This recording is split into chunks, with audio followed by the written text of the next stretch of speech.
सभी साथियों को जय किसान। साथियों, आज 16 जनवरी है और दिन है वीरवार। सरसों के साथियों के लिए बहुत ही बुरी खबर है। जो नई सरसों है उसको लेकर के सरकार ने आज फिर एक बहुत बड़ा जो है फैसला लिया है और सरसों के किसानों के बिल्कुल खिलाफ लिया है। चर्चा उसके ऊपर करेंगे साथियों लास्ट में। उससे पहले थोड़ी थोड़ी चर्चा करेंगे साथियों ग्वार, कॉटन और मूंग के ऊपर। ग्वार के भाव में कोई उठापटक नहीं है साथियों। नोहर मंडी 5225, विजयनगर 5173, बीकानेर 5200, रायसेनगर 5216, रावड़ा 5280, गैसमपुर 5065, सूरतगढ़ 5143, जैसर मंडी 5121 रुपए साथियों जो है आज ग्वार बिका है। कोई उठापटक नहीं है। कॉटन की बात करें, कॉटन में थोड़ी सी सुस्ती दिखाई दी है लेकिन कोई बहुत बड़ी गिरावट नहीं है साथियों। नोहर मंडी 6551, विजयनगर 6571, बीकानेर 7200, रायसेनगर 6751, रावला 7030, गैसमपुर 6400, सूरतगढ़ मंडी 6890, जैसर 6500 रुपए साथियों आज जो है कॉटन बिका है। तो कॉटन में भी कोई उतार चढ़ाव देखने को नहीं मिला है। बात करें साथियों मूंग की, नोहर मंडी 8481, विजयनगर 8002 रुपए, बीकानेर 7860 रुपए, बीकानेर 8212 रुपए, रायसेनगर 7560 रुपए, रावड़ा मंडी 8320 रुपए, गैसमपुर मंडी 7831 रुपए साथियों जो है बिका है कॉटन। चर्चा करेंगे साथियों सरसों के ऊपर। बहुत ही दुर्भाग्यपूर्ण खबर।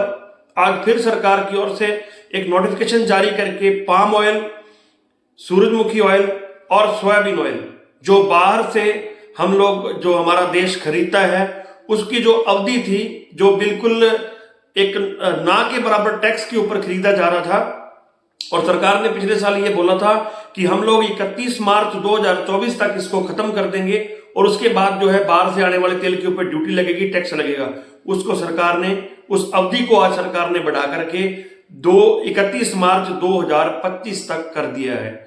यानी कि अब 31 मार्च 2025 तक तेल पर जितना बाहर से आने वाले तेल के ऊपर जितना मामूली सा ना के बराबर टैक्स लगता है वो टैक्स जो है अब वही रहेगा। टैक्स सरकार ने बढ़ाया नहीं है। सर के ऊपर वोट थे, 2024 का चुनाव था, तो बहुत एक उम्मीद थी कि शायद सरकार इस टैक्स को बढ़ाएगी और बाहर से आने वाले तेलों को रोक करके सरकार भारत के किसान को जो है आत्मनिर्भर बनाएगी। जैसा कि हमारे एक मंत्री जी ने स्टेटमेंट दिया था कि तेलों के मामले में हम लोग भारत को आत्मनिर्भर बनाना चाहते हैं। लेकिन बहुत बड़ी दुर्भाग्यपूर्ण बात है कि देश के अंदर भरपूर मात्रा में सरसों का उत्पादन हुआ है लेकिन सरकार का जो है ये रवैया कि बाहर से आने वाले तेल के ऊपर अब जो कोई टैक्स नहीं लग रहा है उसकी अवधि 1 साल और बढ़ा दी है। तो बहुत ही दुर्भाग्यपूर्ण खबर है। सीधा सीधा पाम ऑयल तेज होगा इसके अंदर, जो कि हमारे और आपके लिए जहर है, वो तेज होगा और उसको सरकार बाहर से खरीदेगी भी। सरसों में गिरावट आएगी 110%, इस बात में कोई दो राय नहीं है। मूंगफली में भी गिरावट आएगी, ये भी तेल की फसल है, इस बात में कोई दो राय नहीं है। और आज की बात करें तो प्रति 10 किलो की पैकिंग का भाव 5 रुपए सस्ता हो गया है सरसों का तेल, और सरसों में भी आज गिरावट है। और अभी ये शाम को खबर आई है तो कल बाजारों के अंदर निश्चित तौर पर इसका जो है असर दिखेगा। बहुत ही दुर्भाग्यपूर्ण खबर है। सरसों के जो किसान हैं उनके लिए काफी बड़ी मुश्किल जो है बढ़ने वाली है, क्योंकि बड़ी उम्मीद थी कि चुनाव थे और चुनाव के कारण हो सकता था किसानों को बड़ी उम्मीद थी, क्योंकि शहरी तबके के अंदर सिर्फ 20% लोग रहते हैं और किसान 80% हैं। उन 20 को खुश करने के लिए सरकार ने ये टैक्स हटा रखा है। उम्मीद थी कि शायद किसान वोट लेने के लिए जरूरत पड़ेगी सरकार को और सरकार बाहर से आने वाले तेल के ऊपर टैक्स लगाएगी, लेकिन ऐसा कुछ नहीं हुआ। बहुत ही दुर्भाग्यपूर्ण खबर। लेकिन फिर भी धन्य हम किसान, हमें इससे कोई मतलब नहीं है, हमें सिर्फ वोट देने से मतलब है। हमने वोट दे दी, सरकार बना दी, उसके बाद 5 साल रोने के सिवाय हमारे पास कुछ भी नहीं है। इससे ज्यादा तो मैं भी कुछ नहीं कहूंगा साथियों, क्योंकि मैं भी आप सबके जैसा एक किसान हूं।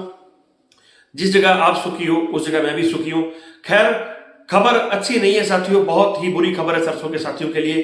तो मिलेंगे साथियों कल। आज एक तो तबीयत भी खराब है साथियों 2-3 दिन से, और एक थोड़ा मूड भी, ये खबर सुन के बहुत अपसेट हुआ कि सरसों के किसानों को बड़ा नुकसान जो है होगा साथियों। तो मिलेंगे कल, तब तक के लिए।